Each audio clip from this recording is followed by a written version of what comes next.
ஒரே ஊர், ஒரே தெரு, பக்கத்து பக்கத்து வீடு, 2 குடும்பம். 2 குடும்பத்துலேயும் அப்பா வேலைக்கு போகிறாரு, அம்மா வீட்டை பார்த்துக்கிறாங்க. 2 பேருக்கும் கிட்டத்தட்ட ஒரே சம்பளம் தான். ஆனால் 10 வருஷத்துக்கு பிறகு ஒரு குடும்பத்தை சேர்ந்தவங்க சொந்த வீடு கட்டி சந்தோஷமாக வாழ்கிறாங்க. இன்னொரு குடும்பத்தில் இருக்கிறவங்க இன்னும் இஎம்ஐ, கடன், டென்ஷன் அப்படின்னு சொல்லி வாழ்ந்துட்டுருக்காங்க. இது ஏன் அப்படின்னு தெரியுமா? ஒருவேளை அந்த முதல் குடும்பத்தில் வீடு கட்டினாங்களே, அவங்களுக்கு அதிர்ஷ்டமாக எதுவும் அடிச்சிருக்குமோ, இல்லை அதிகமாக சம்பளம் எதுவும் கிடச்சிருக்குமா? அப்படியும் எதுவும் இல்லை. 2 பேரும் கடைசி வரைக்கும் ஒரே கம்பெனியில் தான் வேலை பார்த்தாங்க, ஒரே சம்பளத்தில் தான் இருந்தாங்க. எந்த ஒரு பெரிய வித்தியாசமும் கிடையாது. வித்தியாசம் அப்படின்னு பார்த்தா ஒரே ஒரு விஷயந்தான், அவங்க தினமும் எடுத்த முடிவுகள் தான். இன்றைக்கி நாம் பேச போகிறது மிடில் கிளாஸ் குடும்பம் தெரியாமல் செய்கிற 10 பெரிய தவறுகளை பற்றி தான். இந்த 10 தவறில் ஒரே ஒரு தவறை மட்டும் நம்ம மாற்றினாலும் உங்களோட குடும்பம் எதிர்காலத்தை நல்லா மாற்றலாம். இந்த வீடியோவை கடைசி வரைக்கும் பாருங்கள்.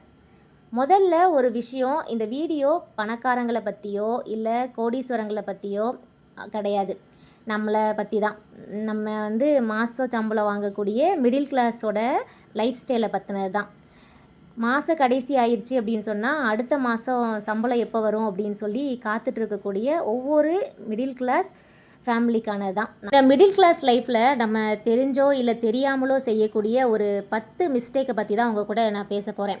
இந்த 10 பாயிண்ட்டுமே ரொம்பவே பவர்ஃபுல்லான பாயிண்ட்டு. இதில் நம்ம செய்யக்கூடிய சின்ன சின்ன விஷயங்களை இல்லை சின்ன சின்ன மாற்றம் நம்ம பண்ணினாலே நம்ம வாழ்க்கையில் பெரிய முன்னேற்றம் நமக்கு கிடைக்கும். ஒருவேளை இந்த 10 பாயிண்டில் நீங்கள் ஏதாவது ஒரு மிஸ்டேக் பண்ணுறீங்களா அப்படின்னு சொல்லி செக் பண்ணிக்கோங்க. இன்னமும் ஏன் நம்ம வாங்குகிற சம்பளம் பத்தவே மாட்டேங்குது அப்படின்னு சொல்லி யோசிச்சுட்டே இருக்கிறீங்களா? நம்ம கூட வேலை பார்க்குறவங்க இல்லை நம்மளுக்கு தெரிஞ்சவங்க எல்லாரும் வீடு வாங்குறாங்க, கார் வாங்குறாங்க, இடம் வாங்குறாங்க அப்படின்னு சொல்லி ஒவ்வொரு படிப்படியாக முன்னேற்றமாக போய்கிட்டு இருக்காங்க. நம்மளால் ஏன் இன்னும் முடியல அப்படின்னு சொல்லி யோசிச்சுட்டு இருந்தீங்கன்னா இந்த வீடியோ ஃபுல்லாக பாருங்கள். நம்ம செய்கிற சின்ன சின்ன மிஸ்டேக்கை இந்த வீடியோ மூலம் மாற்றிக்கலாம். ஃபஸ்ட்டு வருமானம் எவ்வளவு அப்படிங்கிறது முக்கியம் கிடையாது. நம்ம எவ்வளவு செலவு பண்ணுறோம், எப்படி செலவு பண்ணுறோம் அப்படிங்கிறது தான் முக்கியம். நமக்கு வரக்கூடிய சம்பளத்தை வச்சு நம்ம ஒவ்வொரு மாதமும் செலவு பண்ணிக்கிட்டு இருக்கிறோம். நம்ம என்ன செலவு பண்ணுறோம், எது அத்தியாவசிய தேவை, எது அனாவசிய செலவு அப்படின்னு சொல்லி பார்த்து நம்ம ஒரு நோட்டு போட்டு எழுதி வச்சு செலவு பண்ணுறோமா? அப்படி நீங்கள் பண்ணுறதா இருந்தால் இன்றைக்கி உங்கள் வாழ்க்கையில் நீங்கள் அடுத்த லெவலுக்கு வந்திருப்பீங்க. முக்கியமாக நம்ம சம்பளம் குறைவாக தான் இருக்குது, அதுக்குள்ளே வாழ மட்டும்தான் முடியும், இதில் எங்கே இருந்து நான் முன்னேற முடியும்னு நினைக்காம கிடைக்கக்கூடிய சம்பளத்தில் எப்படி நம்ம செலவை கண்ட்ரோல் பண்ணுறது அப்படின்னு சொல்லி நல்லா ஒரு பிளான் பண்ணி நம்ம பண்ணோன்னு சொன்னால் கண்டிப்பாக இன்னும் வருங்காலத்தில் ஒரு 5 வருஷத்துலேயோ 10 வருஷத்துலேயோ உங்களோட நிறைய ஆசைகள் நிறைவேறியிருக்கும். நம்மளும் நம்ம நினச்ச விஷயங்களை பண்ணியிருக்கலாம்.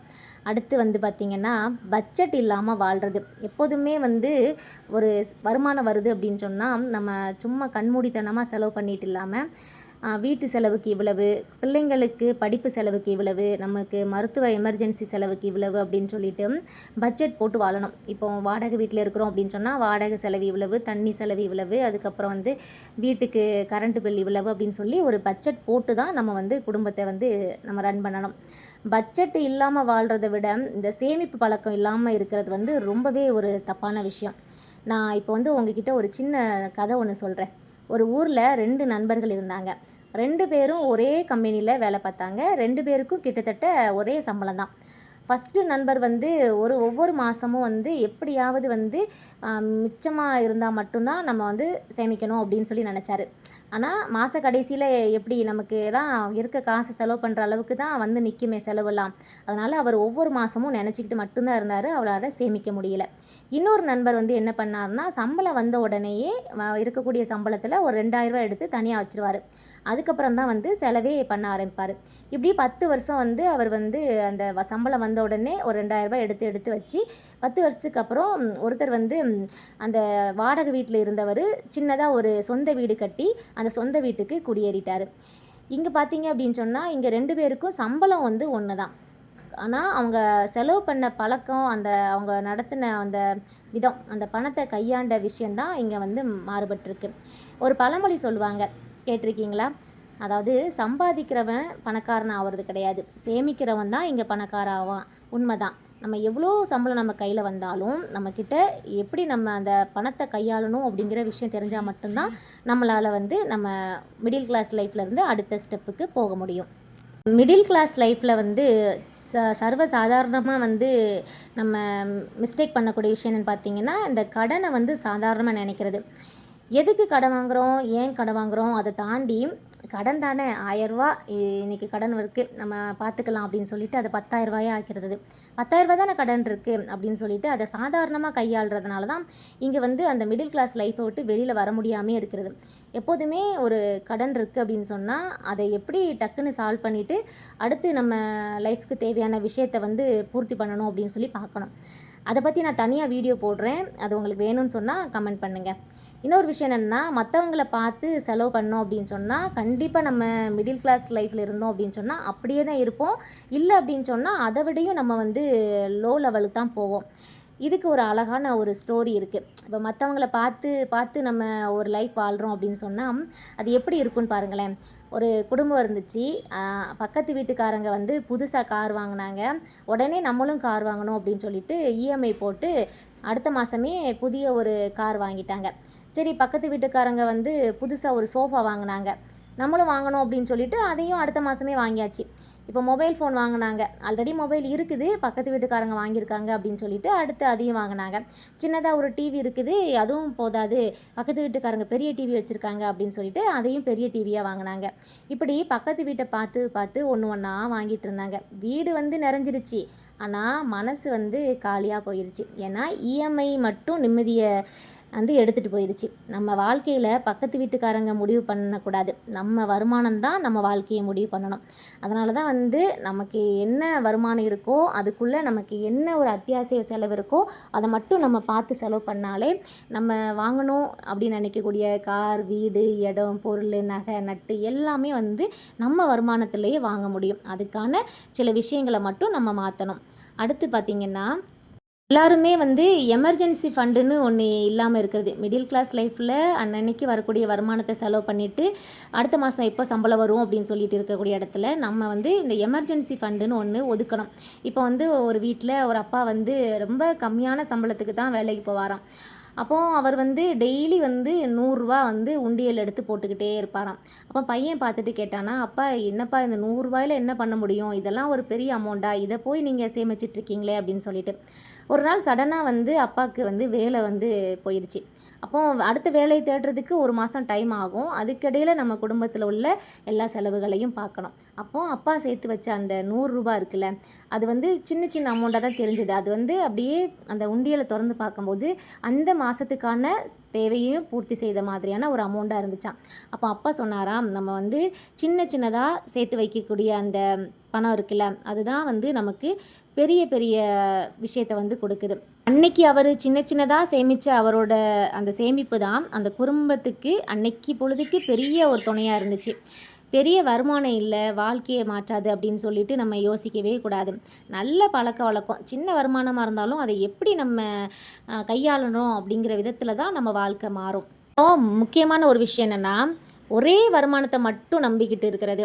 ஹஸ்பண்ட் ஒர்க் பண்ணுறாங்க அப்படின்னு சொல்லிட்டு நான் ஹவுஸ் ஒய்ஃப் அப்படின்னு சொல்லிட்டு வீட்டிலே இருக்கிறது, வீட்டு வேலையை பார்க்குறதுன்னு மட்டும் இல்லாமல் வீட்டிலேருந்து என்னென்ன விஷயங்கள் பண்ண முடியும் அப்படின்னு சொல்லி நிறைய ஒரு வீடியோஸ் நான் அப்லோட் பண்ணியிருக்கிறேன். டைம் இருந்தால் போய் பாருங்கள். ஒரு வருமானம் மட்டும் கண்டிப்பாக இப்போ உள்ள கால சூழ்நிலைக்கு வந்து செட் ஆகாது. அடுத்து பிள்ளைங்களுக்கு வந்து பணத்தோட மதிப்பை சொல்லி கொடுக்காமல் இருக்கிறதும் ஒரு பெரிய தப்பு. கேட்ட உடனே சைக்கிள் கேட்குறான், வாங்கி கொடுத்தாச்சு. ஸ்கேட்டிங் போர்டு கேட்குறான், வாங்கி கொடுத்தாச்சு. அவன் கேட்ட உடனே எல்லாத்தையும் உடனே வாங்கி கொடுத்தா பணத்தோட மதிப்பு தெரியாது. இப்போ சைக்கிள் தானே, அதை ஈஸியாக வாங்கி கொடுத்துட்டு போயிடலாமே, இதில் என்ன பெரிய விஷயம் ரகசியம் ஒளிஞ்சு கிடக்குன்னு சொல்வீங்க. நீங்கள் கேட்ட உடனே வாங்கி கொடுத்தீங்கன்னா அந்த பொருளோட மதிப்பு அவங்களுக்கு தெரியாது. அதுவே அவன் அடம் பிடிச்சி கேட்டு மாதக்கணக்கு ஆன பிறகு கிடச்சா அந்த பொருளை அவன் பத்திரமா பார்த்துப்பான், பணத்தோட மதிப்பும் அவனுக்கு தெரியும். சின்ன தொகையை வந்து முதலீடு செய்கிறதுக்கு வந்து பயப்படுறது. இப்போ முதலீடுன்னு சொன்னால் நம்ம போஸ்ட் ஆஃபீஸ்லேயே நிறைய ஸ்கீம்ஸ் இருக்குது. அதே மாதிரி நம்ம பேங்க்லேயும் நிறைய நம்ம வந்து சேவிங் பண்ணலாம். அந்த மாதிரி சின்ன சின்ன பணத்தை முதலீடு செய்ய பழகணும். நாளைக்கு பார்த்துக்கலாம் அப்படின்னு சொல்லி தள்ளி போடவே கூடாது. இது வரைக்கும் நான் சொன்ன 10 பாயிண்ட்டுமே நீங்கள் நல்லா நோட் பண்ணி பாருங்கள். இதில் நீங்கள் பண்ணக்கூடிய மிஸ்டேக் என்னவோ அதை நீங்கள் சின்னதாக வந்து சேஞ்ச் பண்ணிக்கிட்டாலே போதும். மிடில் கிளாஸ் லைஃப்லேருந்து நம்ம லைஃப் வந்து ஒரு பெட்டர் தென் லைஃப்க்கு வந்து மாறும். இது போக ஒரு 5 பாயிண்ட் வந்து நான் உங்க கூட எக்ஸ்ட்ரா பேசணும் அப்படின்னு சொல்லி என்னோட எக்ஸ்பீரியன்ஸ்லேருந்து உங்க கூட ஷேர் பண்ணிக்கிறேன். இப்போ வந்து பணத்தை வந்து சேமிக்கிறது, அதை கையாள்றது அப்படின்னு சொல்லி பார்த்தோன்னா, அதை விட முக்கியமானது ஒரு விஷயம் என்னென்னா, ஹஸ்பண்ட் அண்ட் ஒய்ஃப் இருக்காங்க அப்படின்னு சொன்னால் அவங்களுக்குள்ள அந்த விஷயத்தை வந்து பேசாமலே இருக்கிறது. ஒருத்தருக்கு தெரியாமல் இன்னொருத்தர் லோன் வாங்குறது, ஒருத்தருக்கு தெரியாமல் இன்னொருத்தவங்க வந்து கடன் வாங்குறது, அந்த மாதிரி விஷயங்கள்லாம் இருக்கவே கூடாது. அது வந்து பெரிய பிரச்சனையாக ஆகிரும்.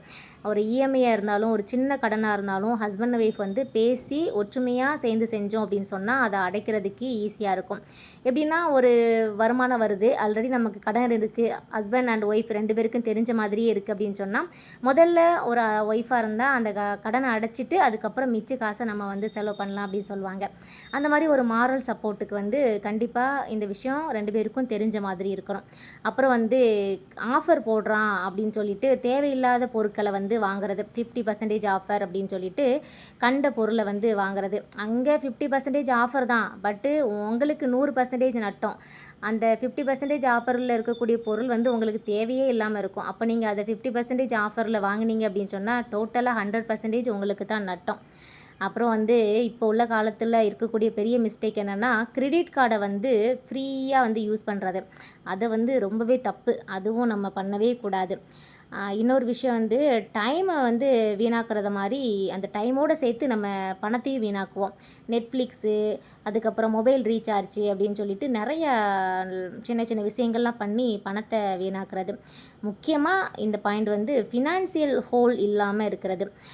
அதை செட் பண்ணணும். ஒரு எஜுகேஷனாக இருக்கட்டும், ரிட்டையர்மெண்ட்டாக இருக்கட்டும், இல்லை ஃப்யூச்சர் பற்றின ஒரு திங்கிங் இருக்கணும். முக்கியமாக ஃபினான்சியலுக்கு நம்ம என்னென்ன பண்ண போகிறோம் அப்படிங்கிற விஷயமும் இருக்கணும். இது வந்து லாஸ்ட்டு 5 வந்து போனஸ் பாயிண்ட்டாக நான் உங்களுக்காக சொன்னது. பார்க்குற நீங்களும் உங்களுக்கு தோணுன இல்லை உங்களுக்கு தெரிஞ்ச விஷயத்த கமெண்ட்டில் சொல்லுங்கள்.